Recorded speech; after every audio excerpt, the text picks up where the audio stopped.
She saw everything. The ships arriving from Greece, the war that would last 10 years, the wooden horse left at the gates, the night the city burned, the bodies in the streets. The end of everything she had ever known. She saw all of it, years before it happened, and she told everyone. And nobody believed her, not because she was wrong, because a god had made sure of it. This is the story of Cassandra, the woman who was right about everything, and was punished for it. And the question at the end of this story is not about ancient Greece. It is about right now. How many Cassandras are there today? Let me take you back to Troy. Round 1200 BC, Troy was not a small city. It was one of the most powerful cities in the ancient world. Wealthy, well protected, surrounded by massive walls that no army had ever broken. Trade routes from across the Mediterranean passed through the city. It was rich, confident, and touchable. The people of Troy had never lost. They did not know how to imagine losing, and that is exactly why they could not hear Cassandra. Now, here is something most people do not know. Cassandra was a princess of Troy, daughter of King Priam, and she was a priestess of Apollo, the god of prophecy, the god who saw everything that was going to happen before it happened. In ancient Greece, prophecy was not considered a human ability. It was divine. It came from the gods. Cassandra did not ask for this. Apollo gave her the ability to see the future. Not vague feelings, not dreams, clear, precise, specific. And then Apollo asked for something in return. She said no. And Apollo did something that has no parallel anywhere in mythology. He did not take the gift back. He did something worse. He made sure that nobody would ever believe her. Apollo was the god of truth, and he used the power of truth to make truth impossible. He did not create lies. He just made sure that every time she opened her mouth, the people listening felt an instinctive, uncontrollable urge to dismiss what she said. The punishment was knowledge that could never reach anyone. She did not choose to see the future. Both things were done to her. You see the future perfectly. You know exactly what is going to happen, and you are completely alone with that knowledge. Forever, Cassandra warned her father Priam not to bring the wooden horse inside the walls of Troy. Every instinct in Troy said, accept the gift. We have won. The war is over. And who could blame them? 10 years of war. The Greek ships gone. The enemy camp abandoned. Just a wooden horse left at the gates as an offering to the gods. She stood at the gates and screamed that the horse was full of soldiers. Her own father looked at her with pity and exhaustion. And that night, the Greek soldiers climbed out of the wooden horse and Troy burned. Exactly as Cassandra had said. The Greek historian Aeschylus documented the account of Cassandra's prophecies. He describes someone with complete clarity. Cassandra arrives at the palace of Agamemnon in Mycenae, taken there as a slave. She knows exactly what is about to happen. Agamemnon is going to be killed by his wife Clytemnestra.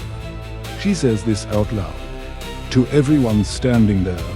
Nobody moves. They look at her with that blank dismissal that Apollo made permanent.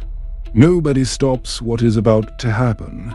She walked into that palace knowing she was walking to her.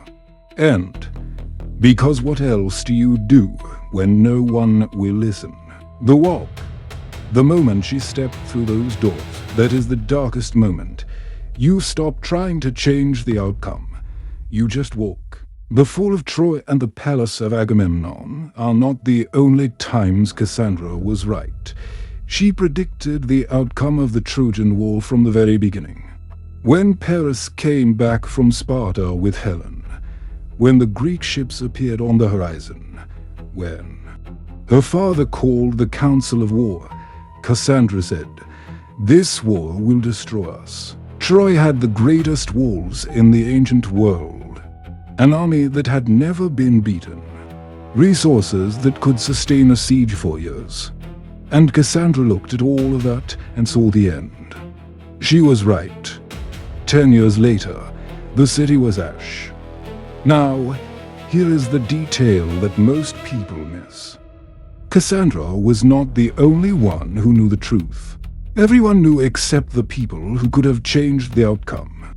The people who needed to know were the only ones who could not hear it.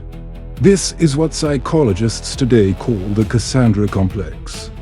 It is a recognized phenomenon, documented in research, named specifically after her. When humans receive information that challenges what they already believe, the brain does something automatic. It rejects the information, so we find reasons to dismiss the warning instead. We call the person unstable. We say they are exaggerating.